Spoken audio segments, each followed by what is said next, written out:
நடிகரும் இயக்குனருமான பாக்யராஜ் சார் திடீர்னு மாரடைப்பு காரணமாக உயிரிழந்து விட்டார். அவரது இழப்பு அவரது குடும்பத்துக்கு மட்டும் இல்லாமல் சினிமா துறைக்கே பெரிய இழப்புங்கிறது மாதிரி சொல்கிறாங்க.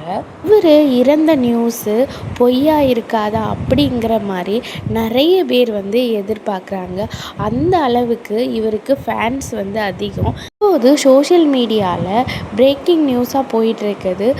பாக்யராஜ் சார் ஒவ்வொருத்தருக்கும் செஞ்ச நன்மைகள், அவரோட சொத்து டீட்டெயில், இது எல்லாம் தான் ஒரு நியூஸாக போய்கிட்டே இருக்குது. அதை பற்றி தான் இந்த வீடியோவில் நம்ம பார்க்க போகிறோம்.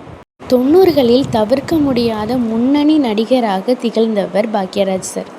இவர் மிகப்பெரிய நடிகர்ங்கிறதையும் தாண்டி இயக்குனர், கதையாசிரியர், டைரக்டர் என பல வகையான துறைகளில் இவர் சாதனை படைத்துள்ளார். இவருக்கு பெரிய அளவில் பேக்ரவுண்ட் சப்போர்ட் இல்லாமல் தான் இந்த சினிமா துறைக்குள்ளே வந்திருக்கார். எப்படியாவது நம்ம சாதனை படைக்கணும், எப்படியாவது நம்மளை 4 பேர்த்துக்கு தெரியணும் அப்படிங்கிறது மாதிரி ரொம்பவும் கஷ்டப்பட்டு முன்னேறினவர் தான் இவர். ஏதோ கஷ்டப்பட்டு முன்னேறினால சினிமா வாய்ப்புக்காக ஓடி வரும் மக்களுக்கு வாய்ப்புகளையும் கொடுத்து, நடிக்கிறதுக்கு சான்ஸும் வாங்கி கொடுத்து அவங்கள பெரிய அளவில் உயர்த்தியிருக்கார். அதனாலேயே இவருக்கு மக்களிடம் நல்ல பேர் இருக்கிறது. உங்களுக்கு எத்தனை பேர்த்துக்கு இவரை பிடிக்கும்னு சொல்லி கமெண்ட்டில் சொல்லிட்டு போங்க. தேங்க்யூ ஃபார் வாட்சிங்.